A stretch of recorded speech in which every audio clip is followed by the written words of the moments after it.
Hola, hola a todos.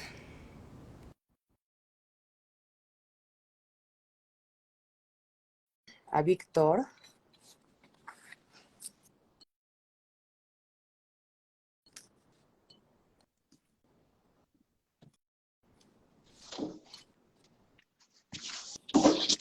Hola, Hola senadora, ¿cómo Víctor, está? Gusto saludarla. muy bien. ¿Tú cómo estás?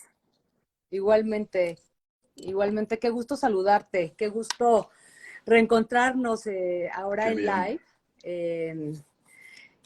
Como contexto, conocí a Víctor hace unos meses en el Senado en una serie de pláticas que estoy haciendo y organizando sobre el tema de hongos y psilocibina. Así que esta es una continuación, el primer live del año. Gracias, Víctor. Además, me encantó tu perfil, tus estudios, lo que estás haciendo.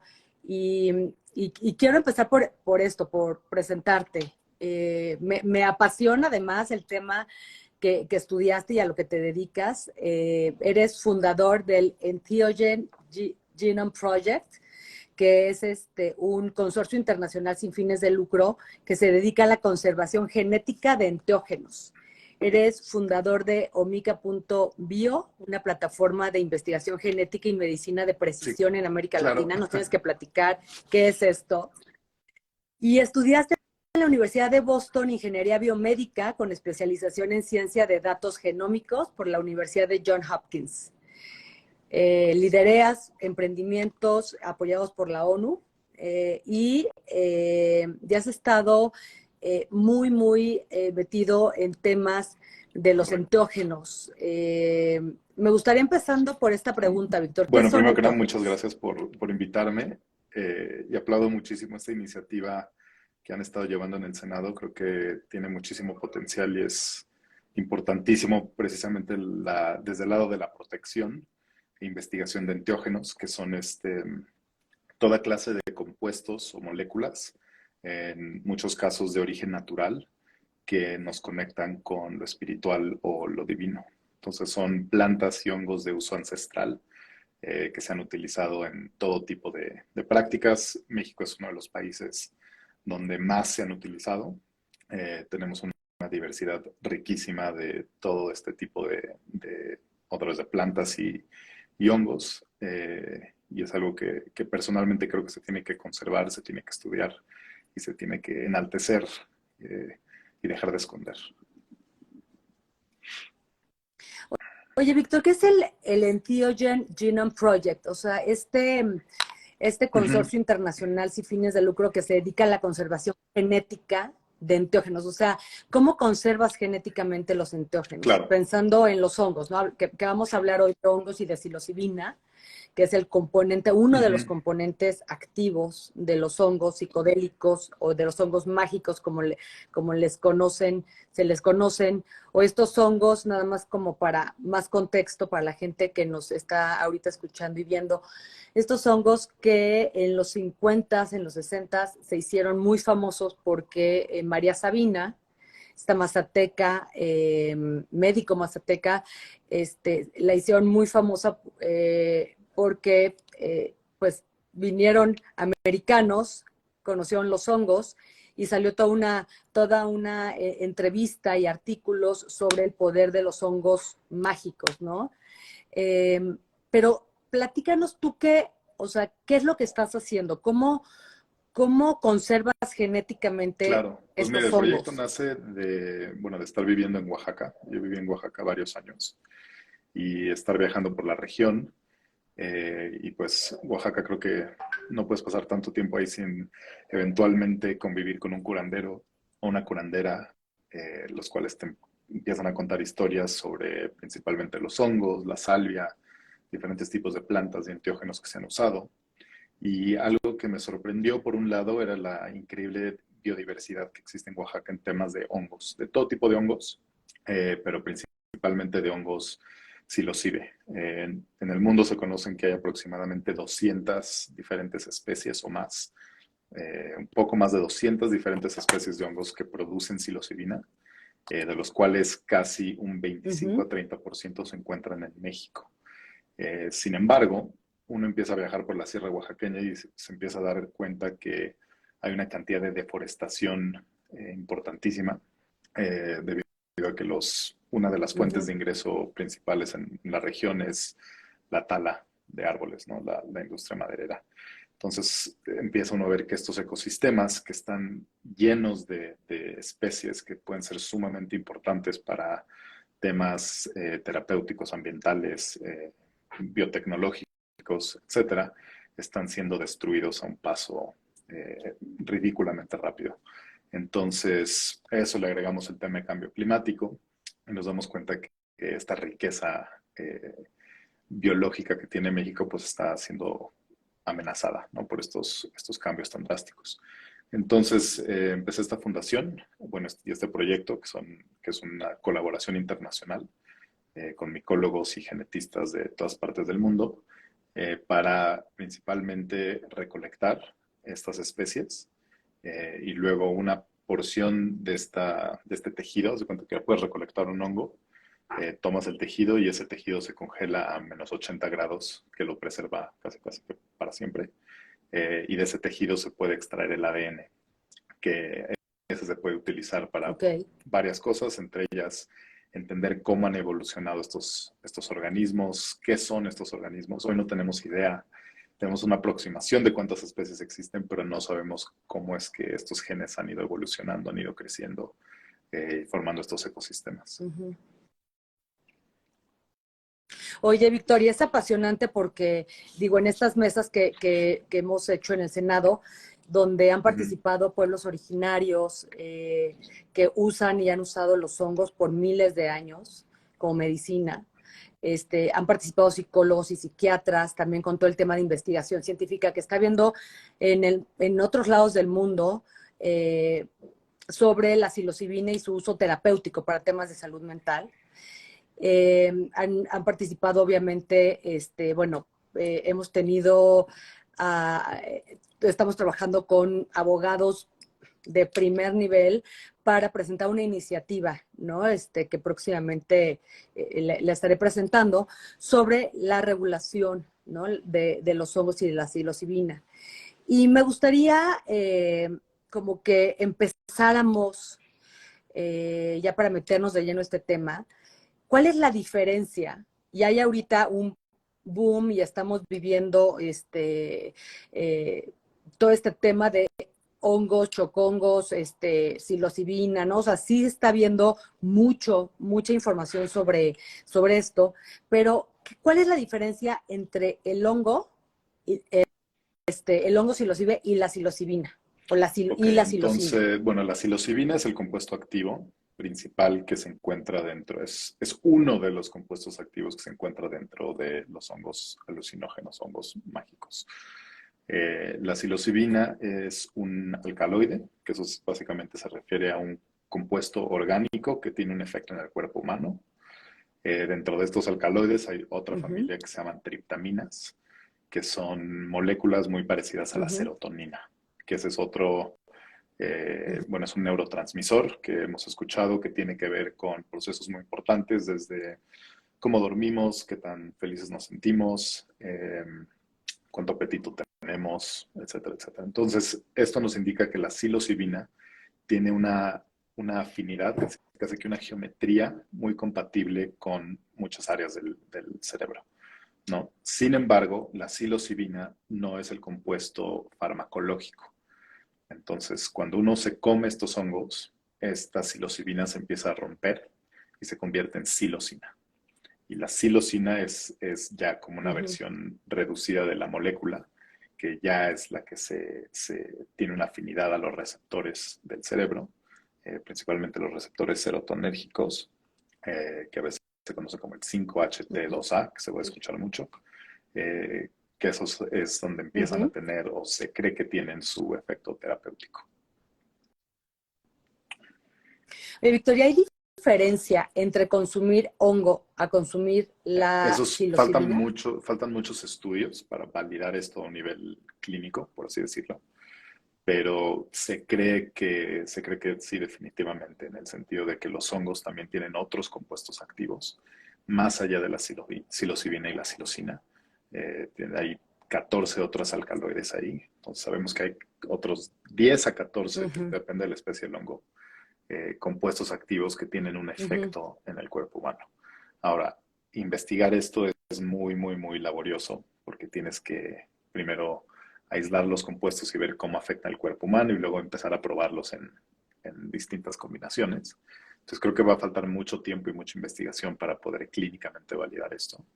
Pero estudios en otras plantas, como los estudios que se han hecho en el cannabis y demás, hablan de un efecto ensamble, que es como una orquesta, ¿no? Una Ujú. orquesta de moléculas que están trabajando juntas para tener este cierto efecto en el cuerpo humano. Y lo pregunto porque en realidad en México el uso tradicional, el uso milenario por los pueblos originarios ha sido del hongo. Sin embargo, en otras partes del mundo lo que se está estudiando es la psilocibina. O sea, el componente, lo que hicieron fue Aislarlo. pues como sacar, ¿no? La psilocibina y están haciendo pruebas médicas con la psilocibina. Sin embargo, en México lo que se ha usado ancestralmente pues es el hongo completo, ¿no? Y esto que tú dices, que además lo hemos escuchado de los pueblos originarios, que el hongo tiene psilocibina, pero tiene otros compuestos y este efecto ensamble este, es lo que genera tantos beneficios, ¿no? Para los pueblos originarios. Sin embargo, la psilocibina es el activo que se está sintetizando en laboratorio tal cual, y es el que se está usando para la investigación científica para tratamientos, ¿no? Que es como Correcto. se está avanzando. Pero en México tenemos o sea, tenemos el hongo, entonces es como, no sé si nos quieras platicar un Sí, poco como claro. de los usos, ¿no? El uso ancestral del hongo, que además no solo es en México, es en muchos países del mundo se ha encontrado que se ha usado Sí, desde es hace algo miles de que años, ¿no? también, o sea, hablan muchas de las culturas en el Amazonas, en México, etcétera, hablan de una polifarmacopia, ¿no? Polifarmacología, ¿no? Donde combinan distintas plantas. Ujú. Ahí cómo descubrieron el uso y las combinaciones de estas plantas, pues ya depende de quién te cuente esa historia y qué tan profundo te quieres meter, pero el punto es que son comunidades que saben utilizar la combinación de plantas para tener distintos efectos en el cuerpo humano. Entonces, por ejemplo, hay relatos de cómo el hongo se combinaba con ololiuqui, ¿no? Que es una planta que es turbina corimbosa, que tiene ciertos compuestos que también tienen un efecto inhibidor en el metabolismo de la psilocibina, que cambian el efecto de los hongos. Entonces, son usos que no si se han catalogado, se han escondido por razón de que estos compuestos Ujú. han sido perseguidos desde la época de la colonia, ¿no? Entonces son usos que están muy resguardados en ciertas comunidades, con razón de ser, pero es algo que creo que hoy debemos de prestarle mucha atención, ¿no? De cambiar un poco el paradigma de esta ciencia reduccionista que trata de aislar compuestos, de hacer todo mecánicamente muy perfecto a un nuevo paradigma Sí. mucho más holístico, en el cual tienes moléculas y organismos y plantas trabajando en unísono para llevar Sí. tener un efecto terapéutico más duradero, más contundente. Y es que este cambio de paradigma, como lo dices, es no solo necesario, sino urgente. Estamos viviendo una crisis de salud y hablando, que además es un tema que me interesa muchísimo, en temas de salud mental, estamos viendo una crisis en gran parte detonada por la pandemia, pero hemos visto aumento en casos de depresión. Se dice que en México hay más de 30 millones de personas con depresión. Eh, el tema de ansiedad incluso se está hasta normalizando, ¿no? Y estamos viendo, platicaba con psiquiatras, con psicólogos, estamos viendo casos de ansiedad severa o de depresión severa ya desde niños, adolescentes. Entonces, estamos hablando de millones y millones, y esto, pues hay quien le llama que es la discapacidad más grande, porque una persona con depresión o una persona con ansiedad, no puede funcionar bien, ¿no? O sea, desde dentro de su familia, pero tampoco laboralmente, en la escuela. Entonces, sí estamos en una crisis de salud y este cambio de paradigma llama a que muchos de las terapias o tratamientos con medicamentos, o sea, con fármacos, ¿no? Con la píldora que te dan, pues hay mucha resistencia ya del cuerpo de muchas personas que no están reaccionando a estos fármacos y pues esta necesidad de buscar alternativas. Y esta alternativa parece como nueva, pero es milenaria, ¿no? O sea, se habla de que los primeros, ¿no? O sea, indicios del uso de hongos y de psilocibina es de más de 7,000 años, ¿no? Entonces, estamos hablando de una medicina eh, que se ha usado durante miles de años. Y ahorita lo que está pasando es que el mundo moderno o la medicina moderna, ¿no? Para llamarla así, está volteando a ver estas alternativas debido a esta crisis que no solo es en México, es mundial, una crisis de salud mental en todo el mundo, y está volteando a ver cuáles estas nuevas opciones, y las nuevas opciones son las Sí. viejas, ¿no?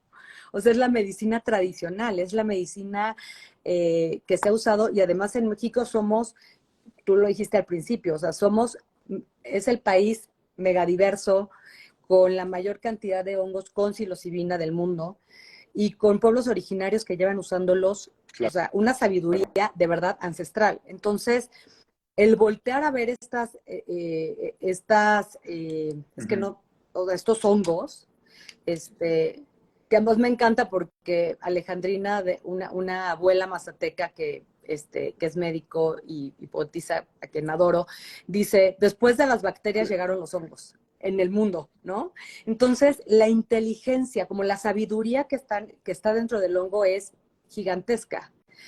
Y el mundo moderno, la medicina moderna, está empezando a estudiar estos hongos que tienen millones de años en este planeta y que el humano ya los ha usado mucho. Entonces, estamos en un momento en el que la ciencia está investigando, pero también los pueblos originarios están abriendo esta sabiduría, están abiertos a que se use y compartir esta sabiduría de uso de los hongos, del uso terapéutico de los hongos. Y este, para entender un poco por qué sirven, por qué funcionan para el temas de salud mental, Víctor, me gustaría muchísimo que nos platicaras, y ya empezaste a decirlo, cómo funciona el hongo en el cerebro. O sea, ¿qué es lo que hace que funciona también para temas de depresión y ansiedad? O sea, cómo entra el hongo al Claro. cerebro o al cuerpo y qué es lo Bueno, que primero hace quiero en el empezar cerebro? con decir que aún no sabemos muy bien cómo funciona todo esto. O sea, si uno ve la investigación que está saliendo en Ok. psilocibina, sabemos que funciona o se sabe que funciona en los estudios que se han hecho. Cada día hay nuevos estudios, entonces hay en instituciones de primer nivel en todo el mundo ya exclusivamente dedicados a la investigación en psicodelia y en psilocibina, bueno, la psilocibina siendo el foco de mucha de esta atención. Sin embargo, uno empieza a ver estos estudios y siguen siendo muy pequeños y siguen siendo muy, muy de temprana etapa, y esto debido a su clasificación como sustancias prohibidas en la gran mayoría del mundo, lo cual ha limitado Ujú, increíblemente nuestro conocimiento sobre ya a nivel científico de cómo funcionan, pero lo que sí sabemos es que la psilocina se, tiene una afinidad al receptor de la serotonina, serotoninérgicos, específicamente en la corteza prefrontal, que es aquí en donde está el lóbulo frontal, que es donde se lleva todo lo que es la personalidad, las decisiones complejas, la manera en la que socializamos, es la región del cerebro que se desarrolla hasta la adolescencia. Entonces, cuando empezamos a pensar en trauma, cuando empezamos a ujú. pensar en temas que nos afectaron, que desarrollaron miedos o que desarrollan estos patrones obsesivos, pues sabemos que muchos de esos patrones ya viven engranados en, o grabados en esta región del cerebro, ¿no? Entonces, cuando uno empieza a ver cómo es que la psilocibina actúa, y esto lo han visto en distintos estudios con distintas máquinas muy complejas para ver cómo es que se está metabolizando la química del cerebro, cómo es que se están conectando diferentes partes, vemos que la psilocibina hace un juego muy interesante entre dos familias de receptores. Entonces es como si agarraran tu cerebro como está conectado ahorita y empezaran a mover distintos cables y creando conexiones nuevas y quitando conexiones viejas.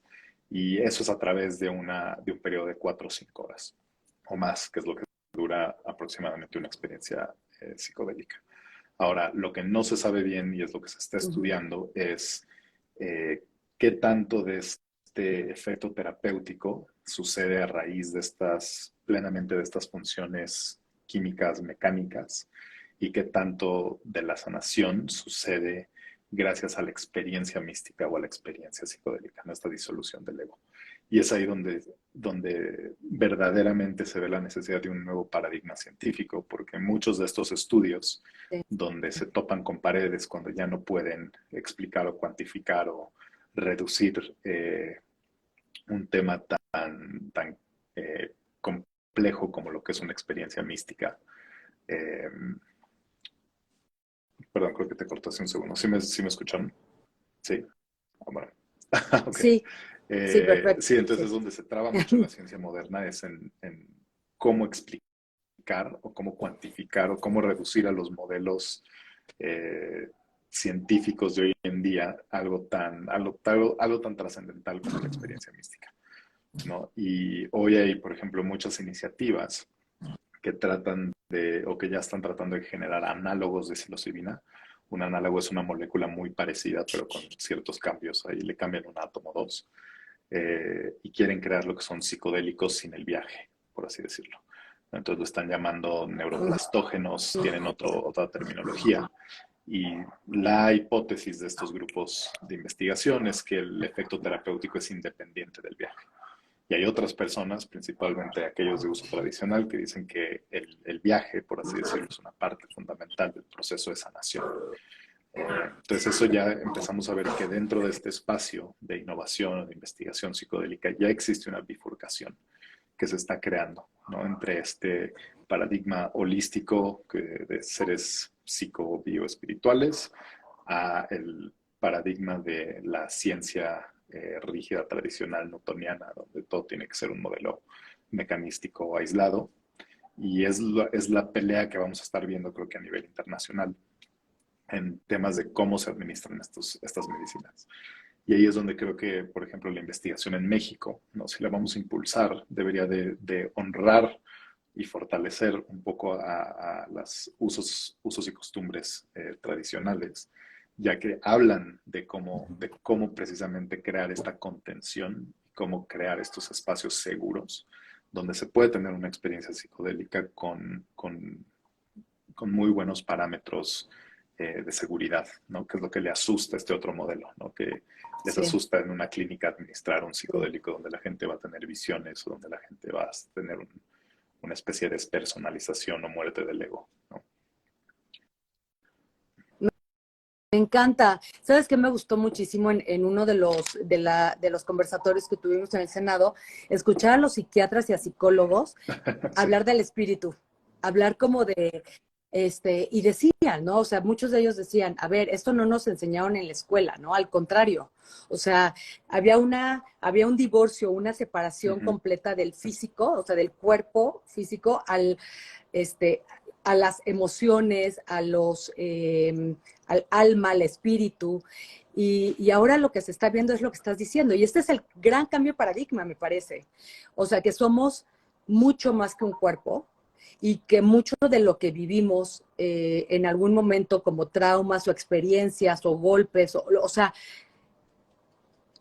nos hace ser quien somos, no solamente en nuestro cuerpo físico, sino también en las emociones, en los pensamientos que tenemos, y pues muchos de estos pensamientos se vuelven patrones muy negativos, ¿no? O se vuelven enfermedades como puede ser el trastornos de la alimentación o depresión o ansiedad, pero todo, o sea, tiene una raíz y esa raíz que aquí es donde me encanta escuchar a médicos y a científicos ya hablar de, del espíritu, ¿no? Del alma, de que somos mucho más que un cuerpo y de que tenemos que empezar a tratar al ser humano como un todo. Y en ese todo es donde creo que los pueblos originarios lo tienen muy claro, que muchas de la raíz de enfermedades tiene que ver con emociones. Y esas emociones surgieron, lo podemos tener consciente o Sí, inconscientemente, pero están ahí. Y son pueden ser bloqueos, pueden ser tal cual, ¿no? O sea, me encanta escuchar a los abuelos mazatecas decir del susto. Es que tuvo un susto. Y este susto puede ser un trauma. O sea, en la medicina moderna le llamamos trauma. Pero este susto físicamente se quedó en algún lugar y está en algún órgano, en algún tejido, y eso empieza a generar enfermedades, pero físicas, pero también mentales, ¿no? Entonces, totalmente. este es el gran cambio de paradigma, me parece, de la medicina moderna, empezar a integrar eh, todos los elementos, o sea, que somos un ser completo, y por eso la palabra enteógeno, ¿no? Estas medicinas o estos, ya sean plantas, Ujú. los hongos, hay animales, ¿no? Como el sapo, que tienen DMT. Lo que hacen estas sustancias es que te unen con ese espíritu, ¿no? Es la unión del todo, es la unión con tu espíritu. Y es lo que creo que va a revolucionar la medicina. Que entonces tú, al tener este tipo de experiencias, te vas a lugares donde Claro, que se tienen que sanar. Y creo que la investigación, digo, la investigación moderna está avanzando, llevan ya varios años. Me encantó que en Davos, en el foro Davos, donde se juntan los líderes del mundo, los grandes líderes, tanto políticos, económicos, académicos, hablar de los temas. El año pasado, por primera vez tuvo un capítulo de psicodélicos para la salud mental. Entonces, pues creo que es la gran de acuerdo. revolución, Víctor, la gran revolución que viene en medicina es cómo los psicodélicos pueden ayudar a estas grandes crisis. Y ahorita estamos hablando de salud mental, pero para los pueblos originarios ellos curan muchas cosas, muchas más cosas que temas mentales, ¿no? O sea, ellos curan porque precisamente esto que decía, ¿no? Si hay una emoción que originó, ¿no? O sea, un susto o una emoción que está desde hace años y años y años ahí, estas plantas o estas medicinas pueden ayudar a desbloquear, y parece magia, Sí, pero pues, con una sola toma puedes desbloquear y curar cosas que parecerían, ¿no? Incurables, o la pastilla que tendrías que tomar durante no sé cuántos años con efectos secundarios, o incluso que ya no están funcionando para mucha gente. Los psicodélicos parecería que pueden ser una gran opción, ¿no? Y de nuevo, y creo que aquí es bien importante decir que, y por eso es que estamos teniendo estas pláticas, no es para todos. O sea, creo que tú lo dijiste, o sea, el contexto es bien importante, quién te lo da, la terapia, la integración después de tomar psilocibina o hongos sí, es importantísimo, es casi igual de importante que la toma en sí. Entonces, creo que lo que estamos haciendo es que la gente conozca mucho más allá eh, del, del Hollywood, de lo que Hollywood nos ha vendido de los psicodélicos, ¿no? Que realmente, si van a tomar psicodélicos, pues sea de una manera muy cuidada, con personas súper serias, y estar seguros de qué es lo que estás tomando, ¿no? También creo que ahorita es muy peligroso porque hay un mercado negro de hongos claro. y de hongos sobre todo, ¿no? Y es bien importante que no estamos aquí diciendo que es para todos y que vayan y se tomen psicodélicos. Estamos diciendo que estamos hablando de que puede ser una alternativa para temas de salud mental, que se está investigando, y que estamos integrando a los pueblos originarios para que Totalmente. compartan esta sabiduría, y ya están listos para hacerlo. Y, o sea, son experiencias Muy, complejas y nuevas que sí, ahí tienen es que ser donde yo guiadas por creo que, un por experto, ejemplo, México ¿no? tiene una oportunidad única ante el mundo, ¿no? Donde es cómo se ve Uh este -huh. nuevo paradigma que utilice lo mejor de estos dos mundos, ¿no? Y si alguien va a Exacto. honrar estos saberes ancestrales, si alguien va a diseñar un nuevo modelo de sanación que incorpore tanto la parte científica como las usos tradicionales debe de ser México. Y debe de ser nuestros institutos y debe ser nuestra gente, porque no lo van a hacer en ninguna otra parte del mundo. O sea, estas terapias que se están desarrollando en Alemania o se están desarrollando en Estados Unidos o Canadá, pues no tienen la riqueza de nuestra cultura, no tienen la exposición a este tipo de saberes, ¿no? Entonces, creo que como México tenemos una responsabilidad de impulsar y de preservar toda esta cultura alrededor de los enteógenos, ¿no? Sí, sí. Y sabes que no se está haciendo en México investigación. O sea, eso es un poco como lo, lo contradictorio, ¿no? O sea, que México siendo el país del mundo con mayor cantidad de hongos y los IBES y no esté Sí, es haciendo muy triste. investigación médica, Sí, no es porque no se quiera, es ¿no? O sea, hay increíble. protocolos que De están hecho, siendo escritos, gente que está trabajando todos los días para poder sacar adelante un estudio clínico, etcétera.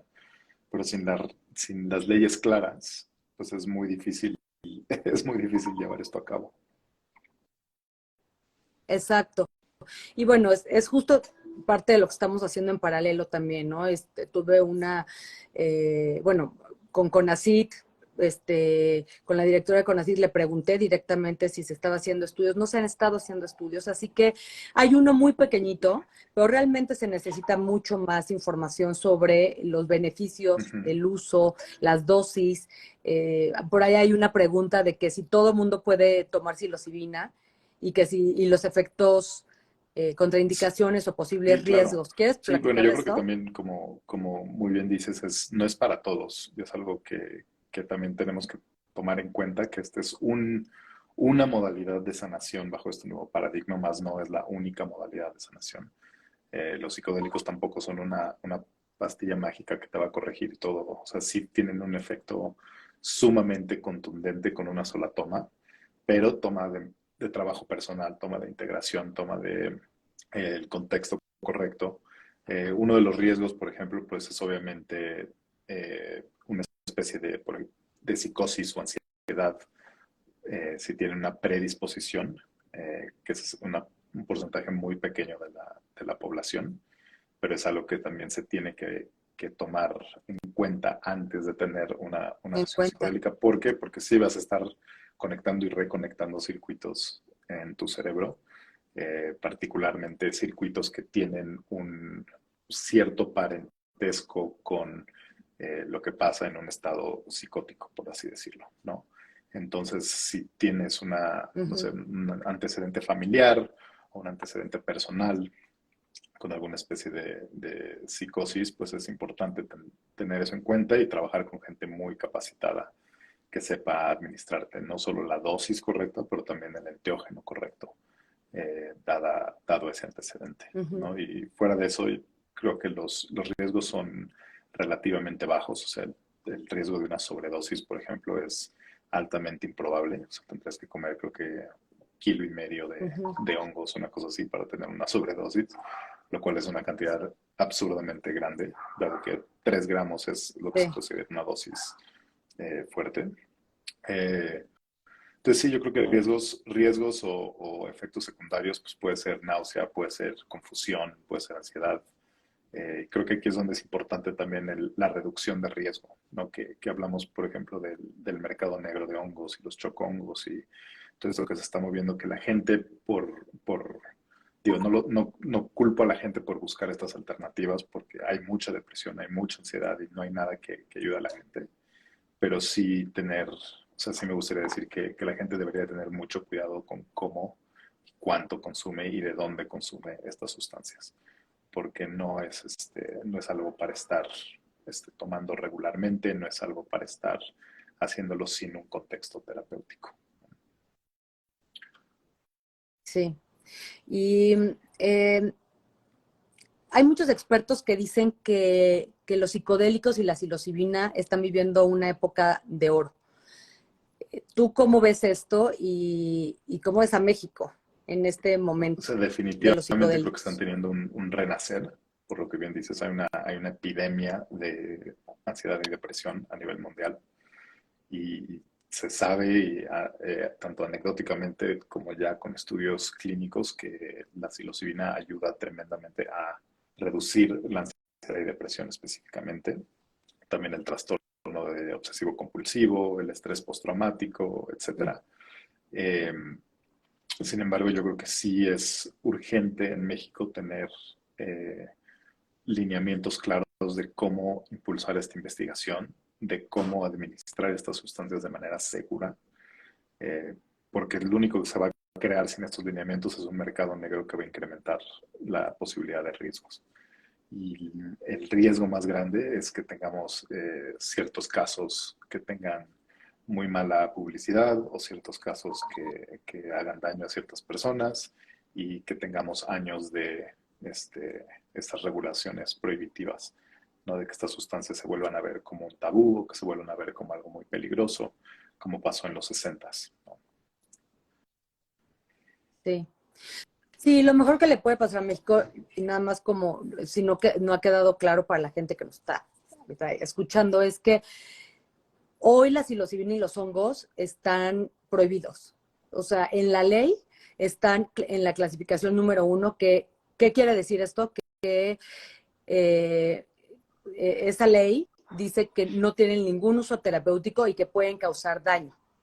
Están ahí la heroína, la cocaína, o sea, sustancias realmente muy dañinas, las metanfetaminas, lo cual no tiene ningún sentido con toda la investigación que se ha hecho, y como dicen los pueblos originarios, es como completamente surreal que estén en esa categoría, y que estén, y que estén, pues sí, reguladas tan fuertemente y tan injustamente, ¿no? Porque claramente tienen un beneficio para la salud y no deberían de estar ahí, ¿no? Entonces, mucho de lo que queremos hacer es sacarlo de la lista 1 y pasarlo a una categoría donde se puedan hacer estudios realmente serios sobre el uso de la psilocibina y de los hongos, y poder usar toda la sabiduría que tenemos en los pueblos originarios, del uso que ya hacen de los hongos, para beneficiar a población mucho más grande, ¿no? Entonces, eso es lo que estamos haciendo, y por eso estas pláticas, porque estamos tejiendo fino esa iniciativa que se presentará muy pronto. Pero sí, lo que dices, Víctor, es bien importante. O sea, si bien las pruebas indican que es bastante seguro tomar los hongos y la psilocibina, sí es necesario en dónde lo tomas, con quién lo tomas, quién te guía, quién te integra a la experiencia, ¿no? Después de tomar la psilocibina o los hongos. Y hoy lo que estamos viendo es que se toman de manera muy lúdica, ¿no? En fiestas, y tú no sabes con qué estén mezclados, con qué lo estás mezclando tú, si ¿no? Con alcohol o con otra cosa, y es cuando vemos realmente efectos que pueden dañar, como tú dices, que pasó en los 60, que puede dañar algo que puede ser, sí, realmente una gran herramienta para tratar temas de salud mental. Entonces, pues bueno, estamos en este momento. También preguntan sobre las microdosis y cómo funcionan. Sí, bueno, la microdosis generalmente se considera un treintaavo de una dosis aguda. Entonces, una dosis aguda son Ujú, entre 3 y 7 gramos de hongo, que son entre 3 y 30 ujú. miligramos de psilocibina, eh, como 0.2 miligramos por kilogramo de peso, ¿no? Esa sería la dosis clínica, por así Ok. decirlo. Una mic A ver, otra vez, punto punto dos dos miligramos miligramos por por kilo kilo. de psilocibina pura, Ajá. que eso se traduce a Ujú. aproximadamente 3 gramos.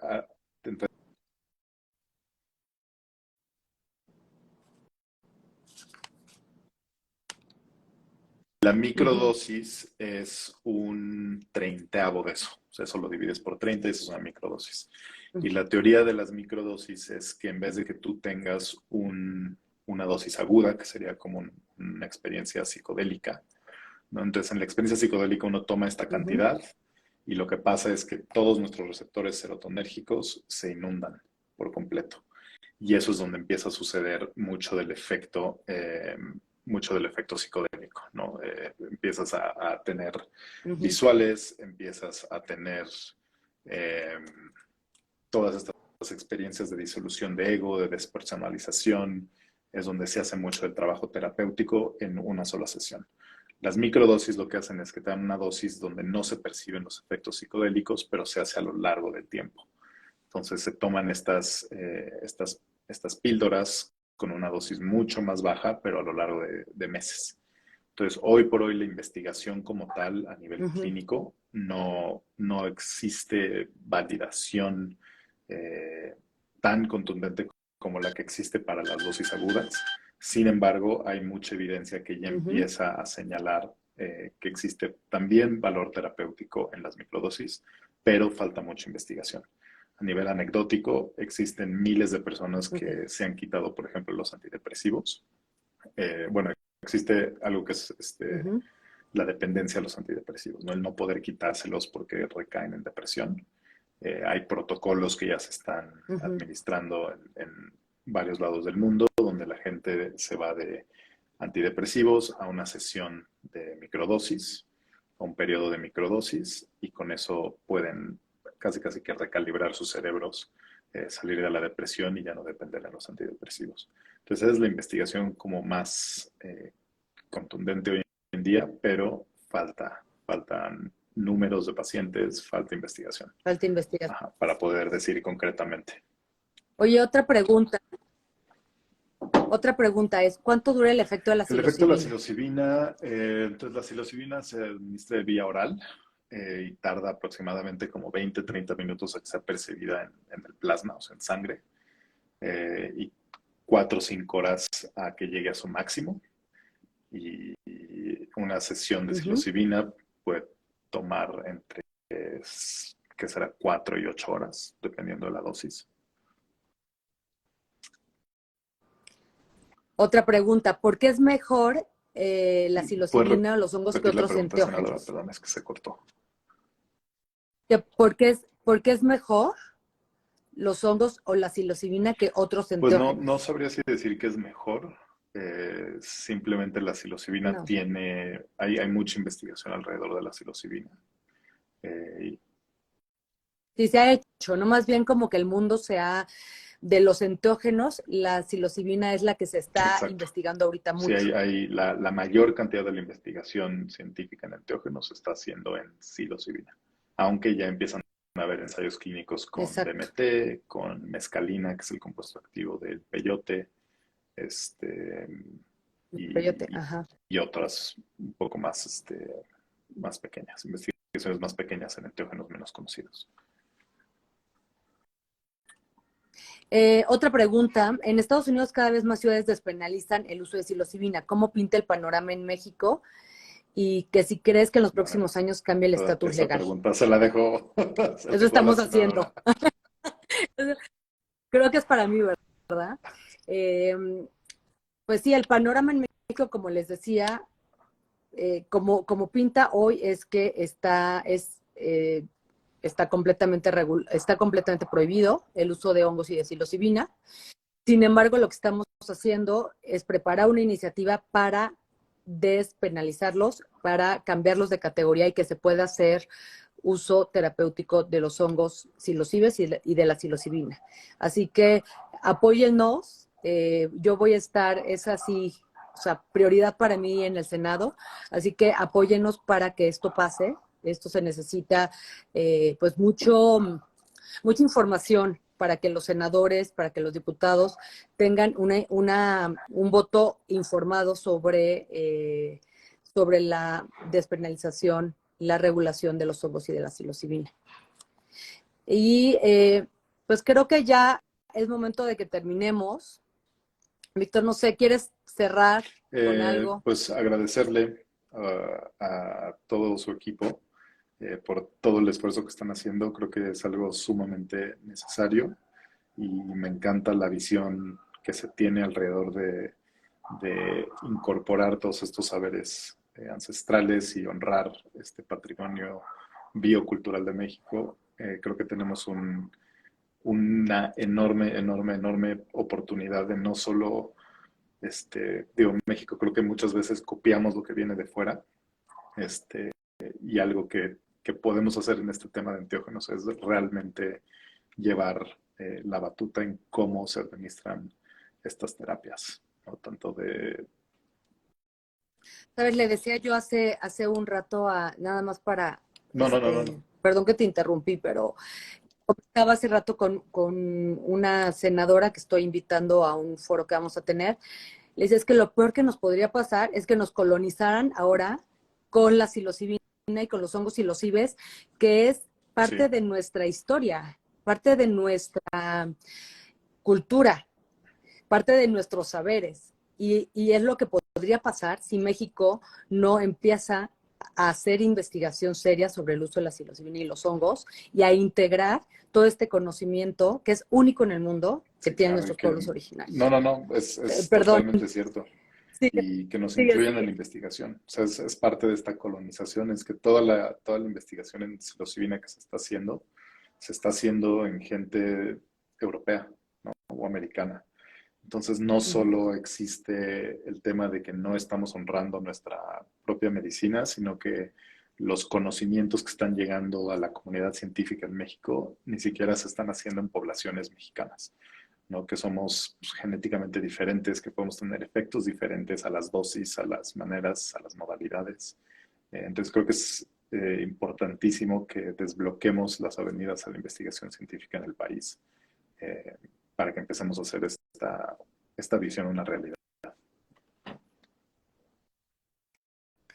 Pues muchas gracias, Víctor. Y bueno, sí vas a ir Ahí al estaré, evento, ahí nos ¿verdad? De la veremos. próxima semana. Les los invito 24 y 25 de enero.